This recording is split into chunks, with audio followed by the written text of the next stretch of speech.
Transitions. You are listening to The Age of Transitions. I'm your host, Darren Franz, coming at you live this Friday night, July 10th, 2026. Live on Friday nights from the facilities of Ocelli.com, 10 p.m. to midnight Eastern Time. First hour is The Age of Transitions. Second hour is Uncle the Broadcast. Thank you for listening, and do consider going to Ocelli.com, leave a donation so that Chuck can help the network keep running and get better.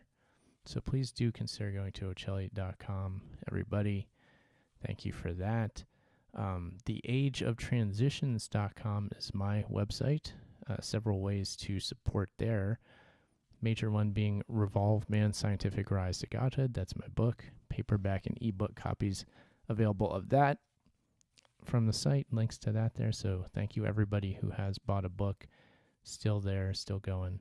Have the Patreon campaign too. So thank you everybody who supports on Patreon. You keep the regular show going. Keep the website up. And there's other ways to support at the Age of Transitions as well. I wanted to mention tonight, first of all, apologies for being away for a few weeks. Lots going on. One thing I was lucky to do was go on a really good vacation with my family. I was able to do that. I actually went to Europe, and I'll talk about that a little bit on the show tonight, but I'll just say that that's the big thing I was doing the past week and a half or so. And so that was really good. It was a good time. Lucky to be able to do something like that in a good spot. And yeah, it's good. I feel good. I'm happy. I feel refreshed, I suppose, from taking a vacation. But I wanted to mention that I have new stickers for the Age of Transitions I made up recently as well. Now this is a new old sticker. Listeners might recognize this as, the old Age of Transitions logo sticker that I have had, but it's a new variation on it. I had these made up by Sticker Guy, the stickerguy.com. I've used him for whenever I do stickers, I've used him. And whenever he runs a special, if it's something that I can use, I do an order for Uncle or Age of Transition stickers. And this was a good one. It was the reflective vinyl with black ink printed on it. And that works really good with the logo because the reflective silver backing works for the white. It's a black and white image. And the black is the black. Okay, so it looks really cool. And for some reason, the special was half of your stickers you get in like this regular silver, and the other half is this reflective iridescent rainbow thing, which I really like that one a lot. That thing's really cool. So half of the stickers I have, a pile is the iridescent. The other half is this plain silver. They both look awesome. They're both like really great high quality stickers that work good. There might be a couple of them in Europe now, actually, and I might have left a couple while I was there. And I just wanted to let people know, if you're interested, I can send you some of these in the mail. If you send me a mailing address, email me that, franz@theageoftransitions.com. Just let me know you want some stickers. I'll mail you some, and then you can, post them up wherever you're at, and that would be good. And we're going to try to make a push while we're still doing this Age of Transitions thing. We may as well do this, kind of have fun with it and do stickers like the old days. Nice real screen printed vinyls, like high quality stickers. Feel good about that. So feel good about that. Feel good about being back. Thank you for listening, for sticking with us. The Ocelli Radio Network and this show. And I do have a somewhat interesting idea for tonight's show. I have this graphic I made that says Looksmaxxed Alchemy and New Occult Masters. I'm not sure how many people in the audience are aware of what Looksmaxxing even is. I'm not sure how I know what it is. I mean, I partially know it because, kids, it's aimed at kids. Like my kids' age know this. a lot of the content. This is a specific sect within the influencer community, the online influencer. And I believe it's all male. As far as I know, it's all male, these Looksmaxxers. And what they do is they give you advice on all of these things you can do to make yourself look good, and in doing so, that's going to be what makes you the best version of yourself. It's a new version of self-help. It's the new, like, oh, this is how you win at life, is by looking really good. So this is how you do your hair. This is, the sunscreen you use. This is the reconstructive surgeries you need to get, and that's a big part of it. It's like these weird surgeries they do. One of them is where they will literally cut your leg bone. I forget if it's your femur or the lower leg bones, but they cut through it, and then they add something in between the two bone pieces to extend it, so it makes you taller. Because, a man needs to be tall to look good. That's part of looking good is, a tall man. So they're going to this length where they have some weird doctor in another country, because I don't think you're even allowed to do it in the States. You go overseas to get your legs chopped in half and extended. And this is good. This is all a good thing, because it's going to make you better, because, ask these guys. They'll tell you all about it. That's They used to do this. Yeah, they used to do that in Singapore or something, right? Where like you could, if you were a dwarf or whatever, they would try and extend your legs and your arms and your torso even by using, by cutting the bones and then putting extensions on it, like actually putting, what they do when they put like the screws in a plate into a bone to try and keep it together after it's been shattered. Sure. You ever see that? Like yeah. that happens in the States, but the same technique is applied, and then they just extend the bones. Basically, they break them and extend them, Yeah. and give you like a metal plate or a rod in place of where your bones would be. Of course, this leads to long-term issues, Yeah, but well, yeah. but temporarily you're taller and longer. God. Wild technologies, eh? But this has existed for a long time. I don't know if you remember Gary Coleman from Different Strokes. Yes. Yeah. So he was basically a little guy his whole life.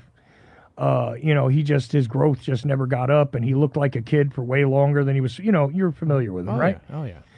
So they actually discussed doing this kind of stuff to him at one point when he had lots of money. Mm-hmm. And then apparently, I don't know, his parents, and then maybe later his wife took all his money. Right. Mm-hmm. So he didn't have the millions of dollars he was going to have to put into to get this done. And that was like one of those National Enquirer stories that, turned out to be partially true, where it was like, yeah, they considered doing this. He considered doing it because he didn't want to be what we used to call a midget his whole life, right? That's not politically correct anymore. Now he would be one sort or another of little people, I guess, right? Yes. Okay, I'm just checking with the PC latest, right? But either way, we used to call them all midgets. Okay, that's the truth. I know you youngins, like you, Aaron, you youngins don't remember, but they were all called midgets pretty much, unless they looked a little bulky. You know what I mean? And like they had that bulkier look where it wasn't quite, it wasn't just that they were small, but I don't know what to say. It was like a little giant look. Mm-hmm. Then they'd be called dwarves. Yes. But other than that, they were midgets. Yeah. Well, yeah. That surgery, the Gary Coleman surgery or whatever it is not just for little people anymore. Now it's for people who just don't think that they're tall enough. And their looksmaxxing, so they go, like you said, Singapore, wherever it is, to go do it because it's worth it. Because again, ask the Looksmaxxers; they will tell you I can't. I mean, I'm taller than average, so I would never get it anyway. But even if I was like 5'1", I would not want to do this. It's just. But anyway, I'm not getting into that. It's just this is Looksmaxxing, okay. Okay, so this is just for the sake of appearances. Yeah. It's got nothing to do with functionality or the fact that, look, if you are a little person, you are handicapped. I mean, the world is not designed for you. True. in the opposite direction, you had Andre the Giant, who never stopped growing, Yeah. right? And he was so massive that nothing in the world was designed for him, whether it was a toilet or a bed or an airline seat. The guy could never go anywhere comfortably, not even sit at a restaurant or nothing comfortably, right? Because the world was not designed for people his size. But likewise, with little people, I mean, you got to redesign the house and everything to make it so, they can reach their kitchen cabinets and, utilize their toilet and, not have to climb a freaking mountain to get into a bathtub. I mean, you know what I'm saying? So it's not a matter of functionality here, though. You're talking about just for the sake of appearances, let's get taller. Yeah? Yeah, and that's longer. it. And if we're going to believe the nonsense that the Looksmaxxers tell mostly children, they will tell you and convince you that there is some functionality in looking your best. And they'll say, like, look, if you're not looksmaxxing, then you're not living.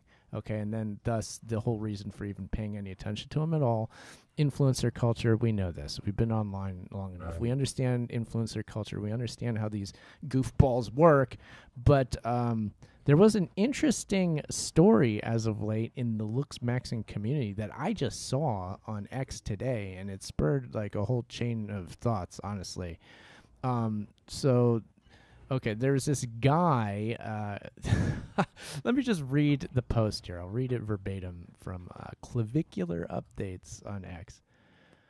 Androgenic, who is a Looksmaxxer too, if you didn't know. These guys' names are pretty interesting to look at. But anyway, Androgenic reveals the details of how and why his close friend, fitness influencer, and Looksmaxxer Connor Murphy died. Quote, he started to get this fixation on gold. He started to believe that gold was some gate-kept mineral by the higher-ups that basically gives you special powers if you ingest it. A few weeks later, he started the experiment. He was injecting gold. He was just crazy. He was covered in discoloration from gold poisoning. He ended up covered in his own blood, running around his neighborhood screaming, and then the police were called. And then the police chased him down. He ran into the lake, tried to escape, and we know what happened. Rest in peace. I always had to say. You're enjoying this story, Chuck? You like this one? This is the tragic version of either Goldmember or Goldfinger, depending on which movie you want to watch, right? The James Bond or the Austin Powers. I believe in gold. Like it's like that now. And I'm sorry, Mr. Bond, you're going to die.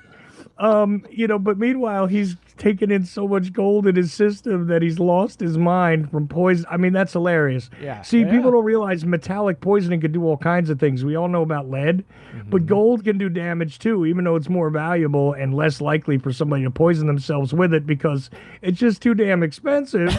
But otherwise, yeah, you put too much metal in your system, you're going to have problems, whether it's silver, gold, lead, or otherwise. Mercury, it doesn't matter.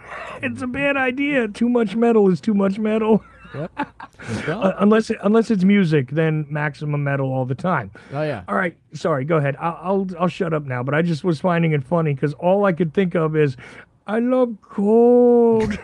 That's all I could think of when you were reading that. Sorry. Yeah, well, it's fascinating, and it's crazy that this is a real story, but it's also, I mean, of course it is, because just the insanity of the online culture, just as it is. It's like, of course, this is the kind of thing that can end up happening. It's like the extremes that are sold to us by all things online stuff. This is how it can end up. But it makes you miss the old days of kids eating Tide Pods and the Ice Bucket Challenge, doesn't it? Yeah, the old days, which was what, like 3 or 5 years ago, and that was I think that was an internet thing too. That was a TikTok challenge or something. So that's it's the same sort of deal. It's like there's these dumb ideas put out, and then people take them seriously. So kids were eating Tide Pods all over the country. No kidding. Oh, man. That's yeah, right. It actually happened. Sorry. Okay, now I'll kill my mic. But, Aaron, I had to throw that in. I had to. Yeah. So crazy but true. And then on the same post, that was one post, and it was reposted on X, right, by this guy, Parapower Mapping, which I think I follow. And I love what he had to say, and I couldn't have wrote anything better. This is genius.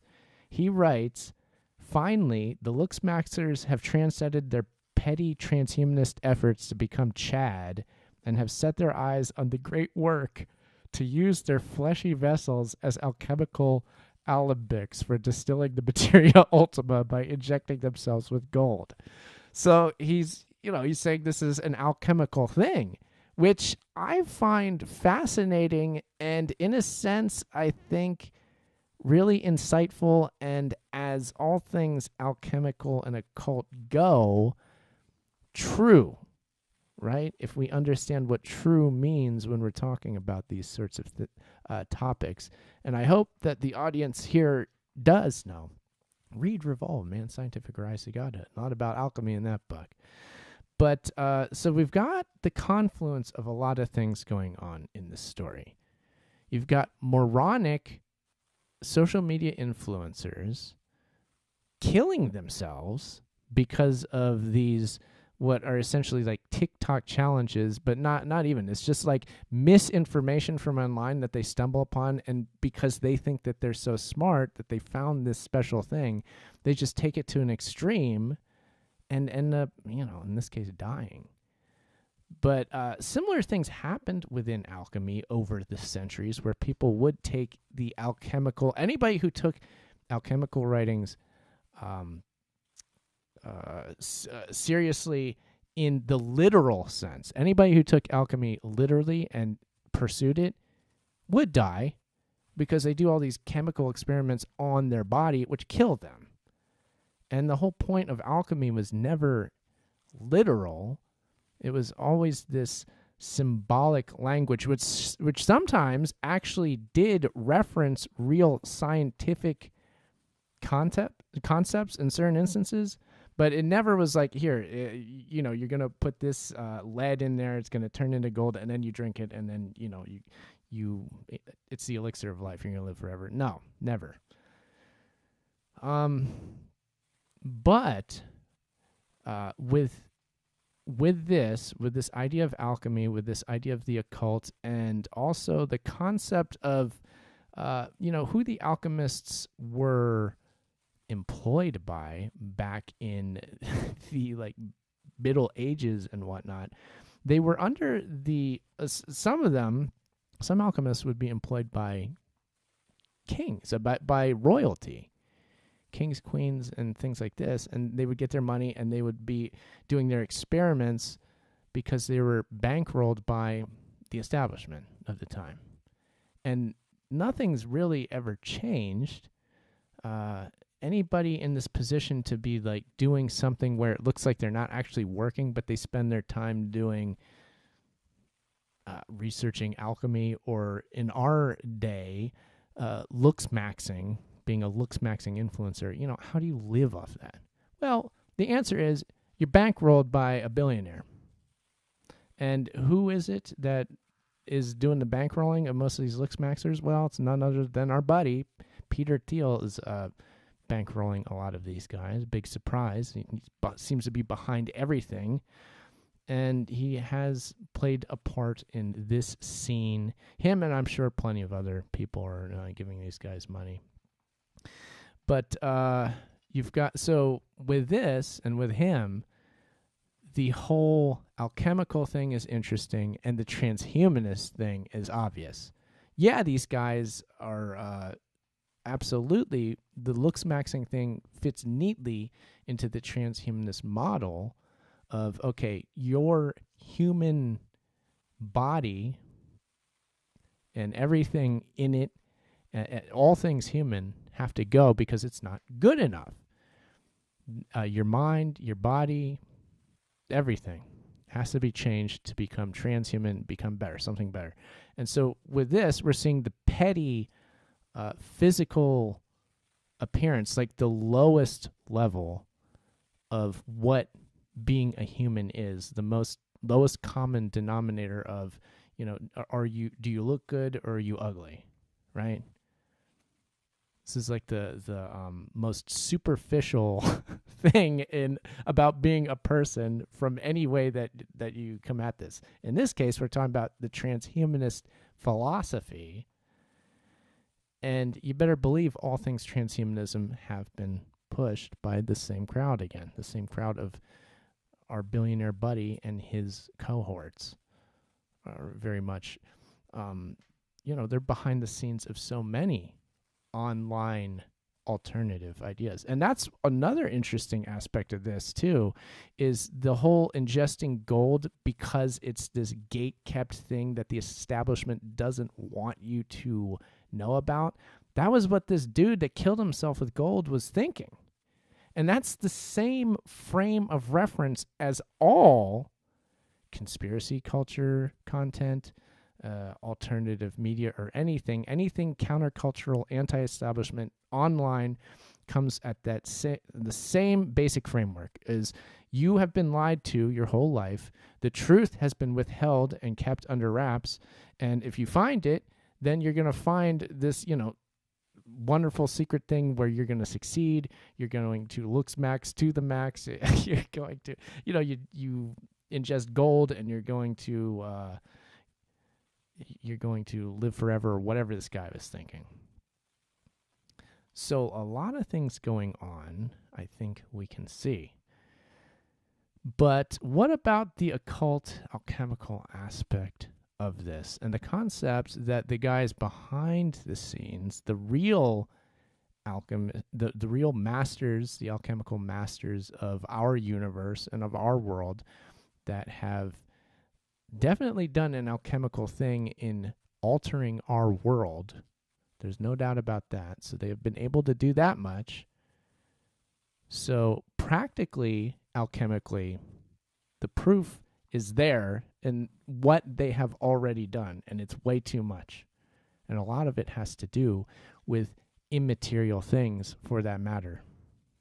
Things of the mind, things to do with communications. This online world is not really physical in nature, right?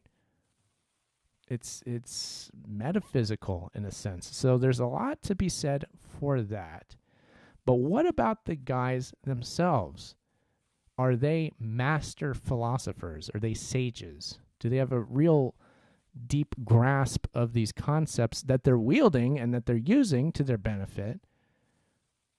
How much do they actually understand in a philosophical sense? And that's a fascinating question worth asking that I don't have the answer to, but I'm bouncing around the idea of right here, primarily in this episode. You can see that they want to be viewed as masters in this sense. Thiel himself, and his now famous lecture on the Antichrist, that was only given to a secret select group, but it was also known by everybody that he did it. So it's put out there for everybody to know that he did it, but you had to be special to have actually seen it. But then also it was leaked, so you didn't have to be special. So that's its own thing there too. I don't think he feels bad in everybody knowing that this happened, or even knowing the contents, even though he's pretending that he doesn't want you to know. But be that as it may, if you look at the actual content of when he starts talking about the Antichrist and these Christian occult esoteric concepts, and yes, there's plenty of occult and esoteric concepts within the Christian religion, and every religion for that matter is replete with occult takes on what is profane aspects of it. That's with everything, but we won't go too deep into that. But Thiel, when he talks in this lecture, frankly, it sounds like he doesn't really know what he's talking about, I have to say. And it sounds like he's just kind of making things up. And certainly he's telling the story that he wants to believe and that he is projecting onto the world that is an extension of his taking power, right? And he's justifying that first and foremost, First and foremost, he's justifying his power grab, him and his cohorts, Silicon Valley technocracy.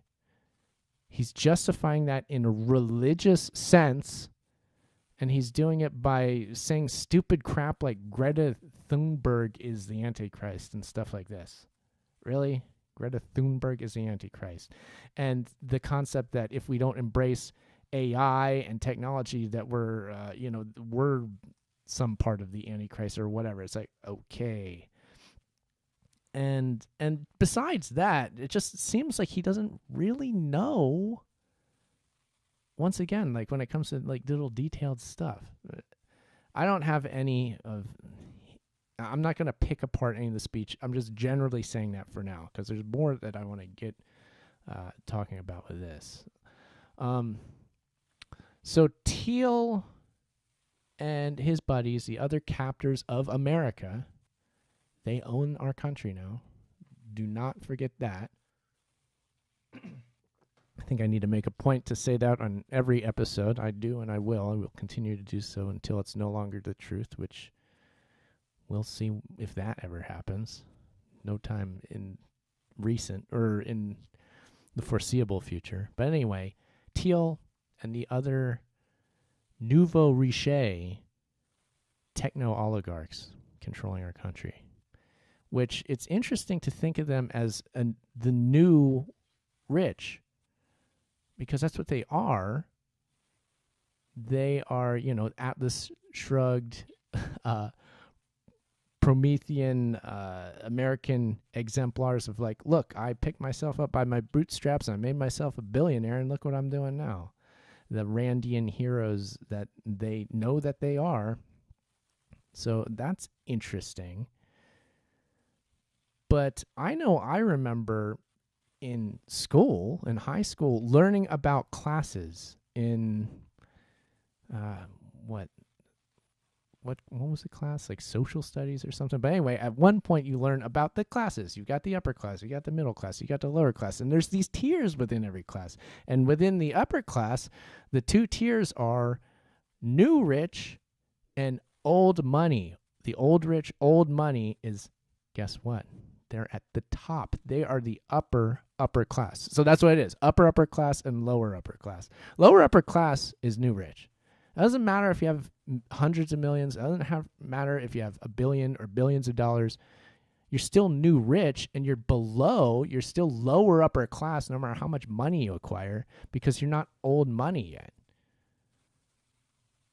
So that's a fascinating concept that I think people always forget, and I think still holds true today to this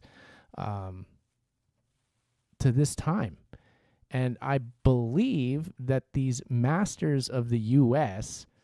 are resentful of that, despise that, want to prove that they are the true rightful rulers of a new world that they're attempting to build. That's their alchemical great work that they're, subjecting all of us to. Thank you very much. None of us asked for it, but we didn't ask for the old money crap that the upper class have been doing to us for all these centuries either. So, it's just it's just a new version, different version of the same thing maybe. But I do believe that these guys are resentful, and I think that's fascinating. They know they're not old money. They know they're not upper class. But anyway, let's move on. The inside story of whatever's going on between the old money upper class, upper class, and the new money lower upper class, what's actually going on between those guys, and like the fighting and the anger and hatred within and against each other, which I'm guessing, I think it's a real deal thing. Whatever that story is, and I don't know it, if we were to know that, we would go a long way in explaining world events happening. It would explain a whole lot, but again, that's not our world. That's not the world that any of us live in. I know I'm not any upper class. I went on a nice vacation, but if anything, I'm doing good in the middle class area, which is dwindling more and more. But back to my vacation, I was lucky enough to go to Monaco as part of this trip. I was on the French Riviera. And Monaco, I don't know if I actually knew, is its own country. Maybe I knew. I must have heard that at some point, but I had forgotten. Monaco is a country. It's the second smallest country in the world, second only to Vatican City. Tiny little area on the French Riviera on the coast there. Very nice. It looks a lot like Laguna Beach, honestly, in Orange County here in California. It looks very similar to that. Remind me of that.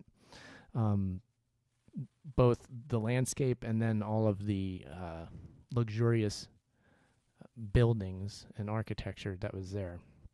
A little more European, some older stuff mixed in, of course, but similar to Laguna Beach. But Monaco is wrapped up with the upper class old money scene. I know that Evelyn de Rothschild, there's the bank is set up there. And I don't know all of the history of Monaco, but I am just going to throw a wild guess out there from everything I've learned from conspiracy culture, that the country was probably created by, alongside, or explicitly for the sole purposes of the banking industry and the banking families, exemplified by the Rothschilds, the international banking family, the Rothschilds, Evelyn de Rothschild. Likely, I mean, bare minimum, the Rothschilds were cozy with the royalty in Monaco, or just flat out they created this country so that they could do their banking because of all sorts of, tax benefits, all sorts of monetary benefits, and, the hiding money, all this stuff. So I'm just presuming. Are you aware of the history of the country of Monaco at all, Chuck? Am I on anything here? Yeah, you're absolutely on. My basic understanding is that it was set aside as a standalone, what do they call that? A principality, where it is basically a nation state in and of itself, and precisely it was created for the purposes of, look, you have banking regulations in any national state that you do banking in, right? It's subject to the laws and regulations of that state, that monetary system, from where it's located. So what is the best way to avoid having any of those inconveniences of regulations or difficulties with, certain legal snafus that could occur in any nation state? Well, you create one of your own. That's why the Vatican has its own bank as well. Just saying, right? So you create your own nation, therefore you can make up the laws any which way you want. Even if it's got a population of 1, it still counts. And who makes the laws is he who determines the, various policies by which a bank can be governed. And then you have international concerns, so that a freestanding principality in and of itself is of no concern to somebody who controls that and the bank simultaneously. Yep. So I'm pretty certain that you're actually right on target as far as this was created for this purpose. Monaco is, yes, just like the Vatican, which is not part of Italy, even though it is completely landlocked in that alleged country. Yep. It is its own city-state. So there you go. Yeah. Yep. You visited a place that was created so that they could bank however they wanted to. Yep. And we're talking about the old establishment. So the old world, old establishment that set up things as we know in the old world, as we know it, that is now changing. Fascinating. A lot going on there. So, yeah. And, I know that it's a prince that rules there, and thus all the weird linguistic things with the principality and the prince running it. But, he's just put there by the Rothschilds and all of their banking buddies to run things and get everything that they need to out of it. So, that was the old establishment. And, pretty fascinating. That was part of my trip. Another fascinating thing going on in Monaco was that there was a woman within the Rothschild family, like a niece or something of Evelyn, I don't know. But she's famous in the area because she ended up For one thing, she married some guy from outside the family married into the Rothschild family by marrying her. And as the story goes, he was a horrible gambler. And he wasted all of these, like, God knows how much money, because he had access to all this money because he was a part of the Rothschild family now. But he gambled so much away that she divorced him. The family, like, disowned him. I think there was some interesting stuff going on there. But he was booted outside of the family. Now, there's famously the hotel or the casino Monte Carlo there, right? So there's also, like, in Monaco, it's famous for the casino, and it also has this weird story of the Rothschilds and this guy that got kicked out. And there's an occult thing going on there too, where the whole concept of gambling is something given out for the profane to indulge in, and it's cloaked in all sorts of weird occult symbology. And you get playing cards, their connection to the tarot, this sort of thing. So anytime you see something like that, there's this weird dichotomy of the profane just simply they're gambling, but then the initiated masters knowing better, that being beneath them, the gambling, losing money to gambling, that's seen as something as, like, somebody of a lower class is so stupid. Of course, that's what they do. Yeah. It's but in truth, yeah. But in truth, they always must balance the profane and the sacred. That's the thing. So they can't have a completely clean family line either. Mm-hmm. They require some of the profanity. Some of the profane. They require some of it, and gambling is something that is done. But of course, then you get into numerology and all that stuff, what is acceptable and what is not, because gambling also becomes ritual. And see, this is the thing. When you start to dive into this, it's not just one thing, one direction. Yeah. So the idea that this guy got, booted from the family is pretty funny. Yeah. Because generally speaking, they don't throw out murderers and cannibals and everything else. Yeah. So what did he have to do to get disowned by the Rothschilds? Lose a bunch of money, that's it. Because they're about making money, not losing it. Yeah, but I don't know.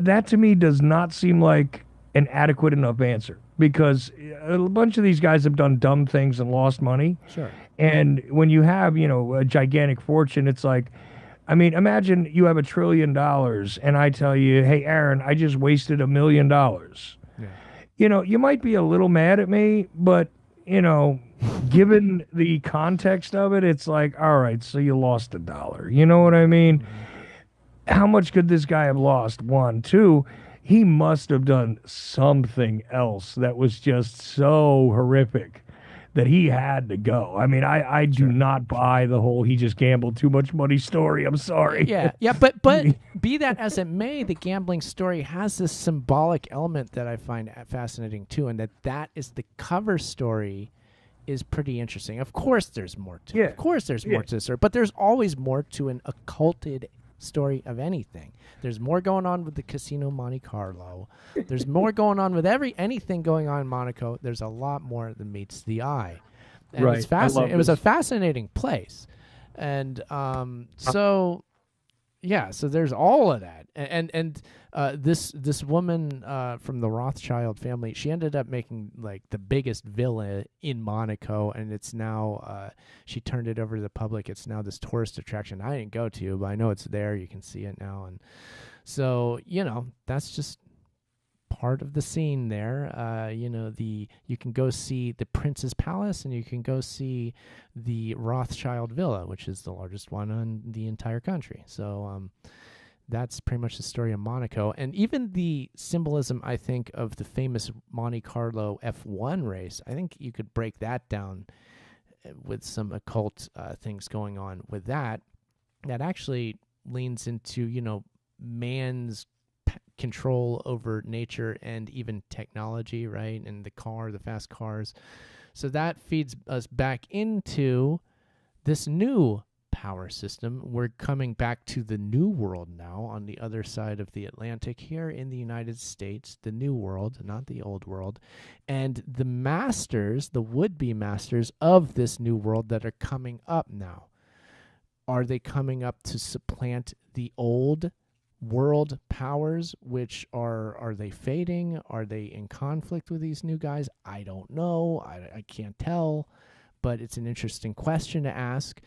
The old power system was put in place by being masters of the financial system, the global financial system. And when you say Rothschild, yeah, those were the guys.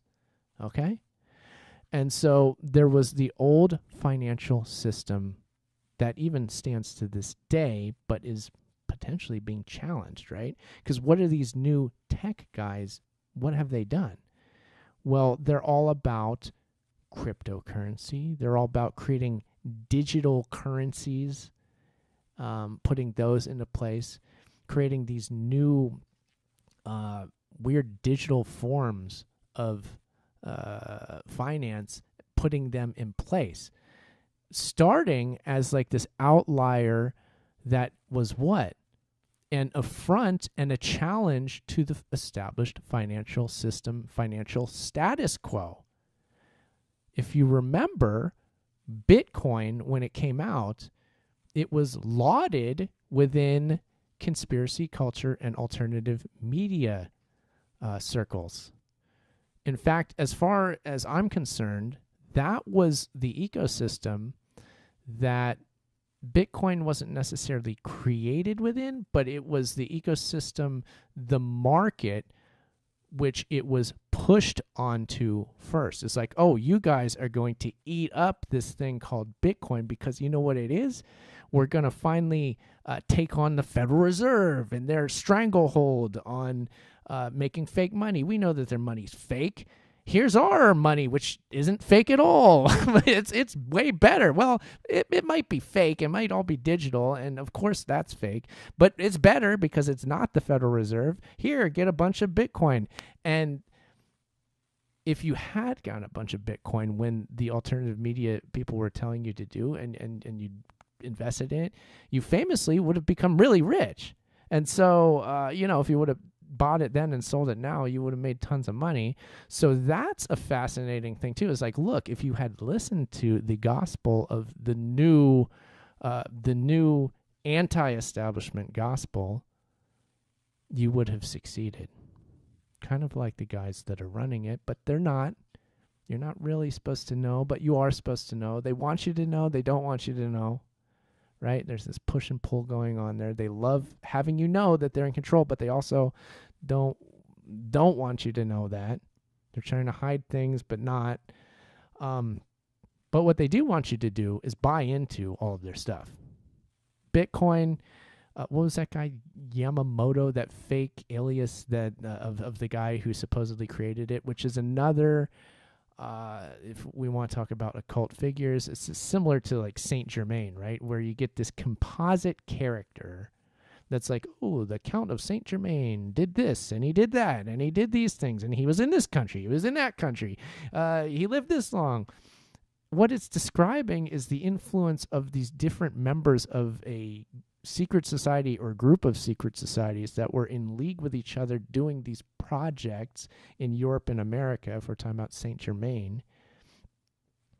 But similar concept with that Yamamoto or whatever that guy's name that supposedly created Bitcoin. He's just a fake guy to project your group's project onto. This is replete in occult and alchemical stuff. It's like you make this idealized figurehead and you turn it into a historical character, and so the new American New World power masters, everything that they do is digital. It all has to do with their beloved computer tech. They're all about transhumanism. They are the ones pushing the idea of it. They're also the ones who have taken over the United States government. And I guarantee they would like to replace the financial system of old with their new preferred, better system of digital currency. They've got these stable coins. You've got, all sorts of different cryptocurrencies. blockchain, this, blah, blah, blah, blah, blah, blah. It's all them. So I think we can see what's going on there, at least see enough to know better, right? There was that whole libertarian anti-establishment fantasy fighting back against the Federal Reserve, against central banks, against the old system, the old establishment that had to be toppled. Now, back to alternative media conspiracy culture, which was the market for Bitcoin, for cryptocurrency, for all of these new supposed anti-establishment concepts, tools, currencies, ways of doing things. The initial market, the initial target, test subjects, perhaps, of this new project. Now, I'll just say it outright because I believe this to be true, is that the alt media has been, it is, and it will continue to be financed by the United States tech oligarchs, the new United States establishment here, the guys running it, the guys that we're talking about, the same guys that, push things like Looksmaxxing on you and all sorts of other influencers. They're behind so many different things. If it's online and if it's insane and in your face, coming at you, you can't get away from it on any social media feed. You've seen it, whether you want to or not, and you're going to keep seeing it. It's very anti-establishment. It's very against authority. It's very, countercultural in all sorts of different ways. Well, guess where it's coming from? It's coming from these guys who I would argue are the establishment, at least here in our country, for sure. For sure. They are the new establishment. They are the government now. They bought, they paid for, they own it. It's there to serve their interests now, at least this government. So the alt media has always been theirs. It just has. As far as I'm concerned, just always. It always has been. As if I'm thinking about online alternative media or conspiracy culture, they have captured that. Now, to what extent, how far back, we could argue about that, but it almost doesn't even matter at this point where we are, because everything has been usurped completely now at this point. So we have to know that. We have to realize that. So alt media has been financed by these guys, but to what end? To what end? What are they getting out of bankrolling and controlling alt media? What's their interest in alt media? What is their actual, and I'm talking about the guys at the top of this thing, the financiers, the technocracy, the billionaires, the Silicon Valley guys, the guys behind transhumanism who want transhumanism. They want to transhumanize themselves for sure, and they're giving us their version of transhumanism that they think would be good for us to take on. But anyway, what's their interest in alternative media and conspiracy culture?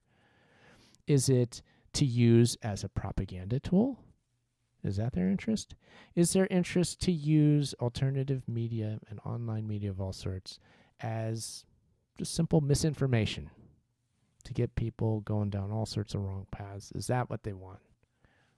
Confuse the population into cognitive dissonance and so many other wonderful false avenues to run down. Or do they themselves actually believe the conspiracy culture gospel? Now, if I were to answer these three questions, is it propaganda, is it misinformation, or do these guys believe it? I would answer yes to all of them. They're using it as all of these things. They are absolutely propagandizing us with this. There's no shortage of misinformation. Look at this guy who killed himself by ingesting gold. He did it with that same mindset of anybody who's immersed in, I finally am learning the truth about the world because I'm on this alternative path whatever that happens to be. For him, it was Looksmaxxing, and he ends up drinking gold.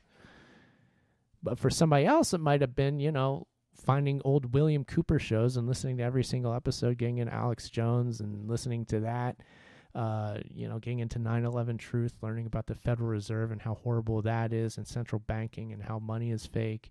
And, maybe they somehow at some point transitioned into thinking that Bitcoin was an actual alternative to the financial system. And, cryptocurrency, cool, let's do that. Hell, this person might have even gotten on the Trump train and believed that, at least at one point. Like, yeah, I voted for Trump twice, but and now maybe that same person hates Trump and blah, blah, blah, whatever. Does it even matter? The point is that these guys are using all of this, and I do think that they believe in this conspiracy culture, a gospel. Again, it's a gospel. It's religious. You end up doing things like giving lectures on the Antichrist. You end up writing things such as the Techno-Optimist Manifesto.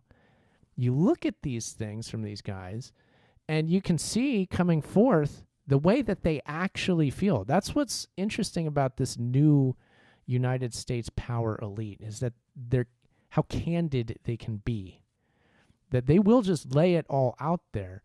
And I think that dovetails with their new media system that they are bestowing and enslaving us all with, is that part of the way that it works is that the content creator has to wear their heart on their sleeve and just put everything out there, just create so much content, but also completely lay out everything about themselves, how they feel, their innermost, fantasies and thoughts and personality. That's kind of, that to me, that seems like, once again, one of these templates for online media. That's what you do. You relate to your audience by doing that. And I think that these guys have kind of taken that on, whether consciously or unconsciously. They have taken on that same formula for doing business in online media. They're not just the owners. They're I'm not just a customer, but I'm the owner in this case. Yeah. I'm not just a client. I'm also the owner. There we go. Yes.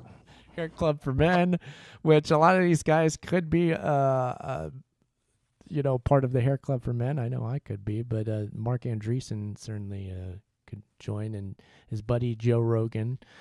But anyway, I think that they believe this stuff. I think that goes a long way in explaining what might be going on in their little big, I don't know what we want to call this, but their personal kind of war against the old establishment of the upper class, the old money establishment, that I'm sure that these guys think that they're better than them, that they're these Randian Promethean heroes coming up. They made their way in America. They've grabbed a hold of the reins of the country itself in an effort to prove that they deserve to create this new world, right? To usurp the old system, become the new upper class eventually, let their future generations, wherever the hell that even is. And these guys, I guess for Elon Musk, he's got 50 kids, so that makes sense. And these other guys, I don't know what they're doing, but anyway, the next generation of these guys will be upper class. Is the idea, is that they will have all of the money and other assets that these guys have acquired, and it will be handed down generation to generation to keep controlling the population with. I'm sure that that's what they want to do. Whether what they end up doing in truth and reality remains to be seen. But I have to say that I think that much like the military-industrial complex inner battle of these same characters fighting the establishment there of the old aerospace, the new tech versus the old aerospace, reference that so many times in this show. We know that those guys are involved in that, and I believe that that's real. By the same token, I think this other wider, worldwide sort of clash of the titans between the upper class, these different castes within the upper class fighting one another for dominance of the new world being created, I think that that's what they believe they are doing. It would seem that way. And thus, that makes their whole capture of conspiracy culture and alt media all the more interesting in that they're not just using it as their preferred propaganda tool to put in place the politicians and the political mechanisms that suit them, which they certainly have done that. They're not only using it for that purpose, but they're using it because it proselytizes their preferred philosophy onto a mass audience. And if you're so inclined to believe the words of, Joe Rogan or Clavicular or whatever influencer that you're interested in, whatever your influencing interest is, these guys are probably behind it. And their interests in putting it out there are multifold, but perhaps most interesting is their personal philosophy about the world. And you better believe part of that philosophy has to do with how great they are and how they deserve to be running the show. And they're so smart. They're the smartest guys in the world. They're so smart. Nobody's better. Nobody's better than these guys. Look at these look at these fancy algorithms that they can write by hand. They could take a piece of paper and write out an algorithm by hand. I bet you've only heard of the word algorithm, but you don't know what one is. If you were as smart as these guys, you'd be able to write one down on paper just on the fly like them, because they're so great. Well, I convinced myself I want them to rule the world now. I feel good about the whole age of transition situation. I might even transhumanize myself. Do they have the brain chip ready to go? Just throw it in there. I'll shove it in my ear myself, or up my nose, or I'll swallow it, or whatever has to be done. Or maybe I'll believe their more warped conspiracy ideas and believe that's already in my system by drinking the water or being injected by something. It's already in there, so whatever. I'm not going to fight it anyway. So there we go. The future's cool. I'm transhuman. I love it, and everything's great. The Rothschilds won't be a problem anymore. They'll be relegated to a relic of history. If anything, they'll just live. Their descendants rather, will live the rest of their days out in the confines of Monaco, which will be sequestered, where of all the old money people, it'll become a prison for the old Illuminati families that all get dumped there, and it's going to be a paradise. And, the same group of pedo Democrats that the MAGA is coming after will all get dumped there too. And we'll live forever in a transhumanist utopia, and it'll be wonderful. There we go. That's the future, everybody. So thank you for listening to the show. Once again, if you want these Age of Transition stickers, send me an email, and I with an address, and I'll send you a couple. I'll send them, and thank you for your interest there. Stay tuned to the O'Chilly Radio Network, because Uncle the Podcast is coming right up. You're going to want to listen to that, as always, on Friday. TheAgeOfTransitions.com is my website. My name is Aaron Franz. As always, I will leave you by saying, Seeker, seek on.